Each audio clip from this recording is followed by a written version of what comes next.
नाही, नगर विकास विभागाने बिलकुल आम्हाला परवानगी दिलेली आहे, परंतु जी भारत जोडो न्याय यात्रा 16 तारखेला जी मुंबईमध्ये दाखल होणार आहे, ठाण्यापासून जे सुरू होईल ती यात्रा, ती LBS मार्गाने म्हणजे मुलुंड एकनाकाच्या पुढे येऊन भांडूप, कांजूरमार्ग, विक्रोळी, पुढे जाऊन घाटकोपर, कुर्ला आणि मग सायनपासून जी आहे ती संत रोहिदासहून 90 फीट रोड आणि 90 फीटवरून कटारिया मार्ग, तिथून माहीममधून जी आहे ती यात्रा शिवसेना भवनाकडे जाईल आणि शिवसेना भवनाकडून ती शिवाजी पार्कच्या माध्यमातून भारतरत्न डॉक्टर बाबासाहेब आंबेडकर यांच्या चैत्यभूमीपर्यंत जाणार आहे.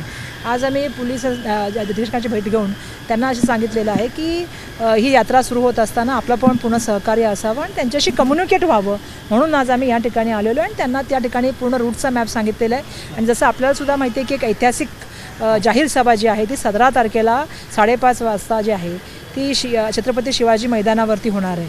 आणि त्या यात्रेसंदर्भात सुद्धा त्यांना आम्ही भेटलो आणि सांगितलं की त्या ठिकाणी सुद्धा व्यवस्थापन करण्यासाठी आपलं सहकार्य मिळावं, कारण शेवटी आम्हाला नगरविकास विभागाने जरी पाहिजे असेल तरी स्थानिक प्रशासनाशी तिथला ट्रॅफिकचा विषय असेल किंवा इतर विषय असेल या संदर्भामध्ये चर्चा करण्यासाठी आज आम्ही या ठिकाणी आलो होतो आणि त्यांनी पूर्ण सहकार्य देण्याची आम्हाला भूमिका त्या ठिकाणी दाखवलेली. आणि म्हणून येणाऱ्या 16 आणि 17 तारखेला जी एक भव्य रॅली होणार आहे आणि भव्य जाहीर सभा होणार आहे, याच्यामध्ये मला असं वाटतं की मोठ्या प्रमाणामध्ये जे मुंबईकर सामील होतील त्यांचं आम्ही त्या ठिकाणी स्वागत करू. आणि आदरणीय राहुल गांधीजी जे बघितलं तर मणिपूरपासून मुंबईपर्यंत जवळपास 6,700 किलोमीटर जे आहे ही यात्रा करून येत आहेत आणि त्यामुळे मुंबईमध्ये एक आनंदाचं आणि जोशाचं वातावरण असेल, सर्वांना भेटण्यासाठी ते या ठिकाणी येत आहेत.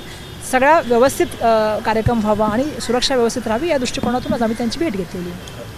भाषणं नेमकी कोणाकोणाची होणार? आता त्या संदर्भामध्ये पूर्ण जो निर्णय आहे तो अखिल भारतीय काँग्रेसच्या म्हणजे आमचे राष्ट्रीय नेतृत्व त्या संदर्भामधला करेल, परंतु विविध इंडिया आघाडीचे जे आहे ते मित्रपक्ष या ठिकाणी उपस्थित जाणार आहेत, त्यांची नेते मंडळ उपस्थित जाणार आहेत. त्यामुळे या संदर्भातला निर्णय येणाऱ्या काळामध्ये आम्ही सांगू.